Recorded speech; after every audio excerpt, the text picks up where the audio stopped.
Today, we're going to talk about Quantum. If you've never heard about Quantum, I can understand. This is a 2013 game. I think it was a Kickstarter.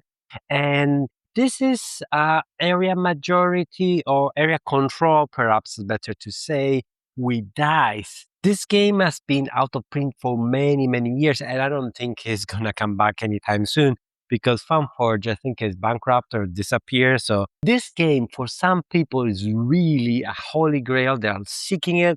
And if you've never heard of it and you're curious, I'm going to tell you that this is a dice-driven game where you have spaceships, there's a space theme, and you roll dice, and it's also a race. The first you put 5 or 6 or 7, depending on the difficulty of the game and the length of the game you want to do, cubes on the map is going to win the game. Quantum has a space theme. Each of these dice indicate one of your ship, and the number of pips of the ship have different powers and different special effects. What you're trying to achieve is surrounding or toggling a planet have exactly the same number of pips to the number indicated here on the board and spend 2 hours of your action to place a cube.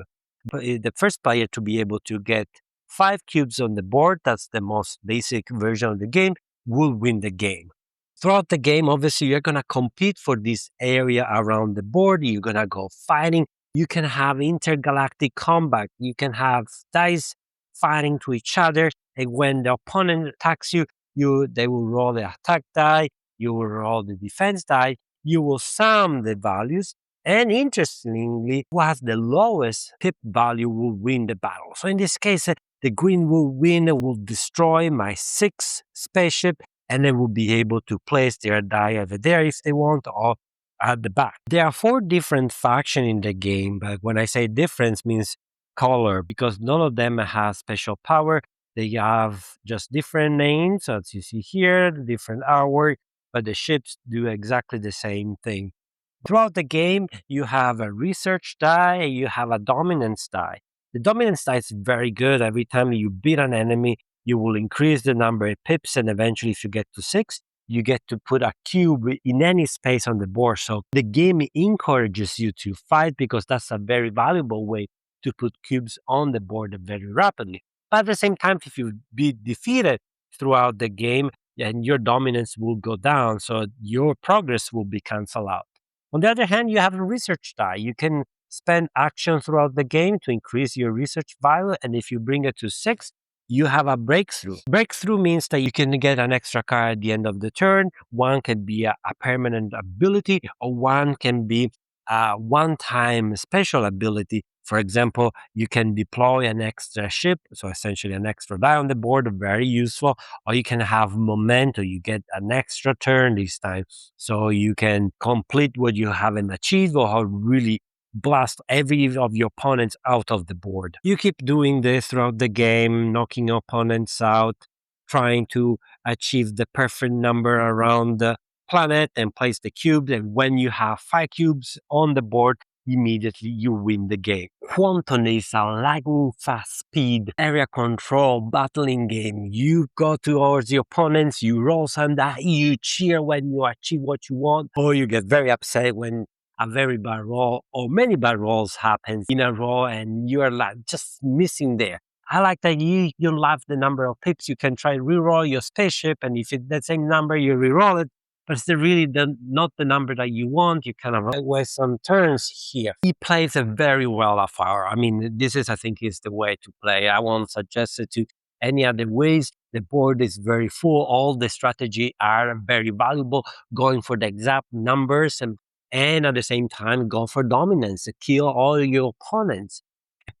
And it's really simple to teach, quick to the table, quick setup. And you can talk to the table, you can role playing, although dice and spaceships in today's era, I don't know how I can immerse in the theme when I see this beautiful colored dice. So overall, now the question is, in 2026, is Quantum worth having it? And unfortunately, I would say no. I'm sorry if you pay in triple digits to get one of these box at your place, but I think it didn't stand the test of time. The combat or dice mechanism is interesting. I like the fact that the smallest the number is, you're gonna win that battle. And I can see the balance that like small numbers that help you to win, but they don't help you to fulfill the condition to place the cube on the board. Very cool.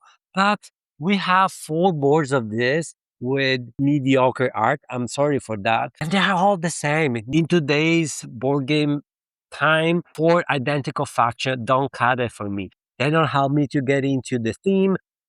Dice, honestly, you are paying triple digits just to have a four different set of dice. You can custom your this game if you want it because the art is nothing special. The dice they don't tell you there are ships.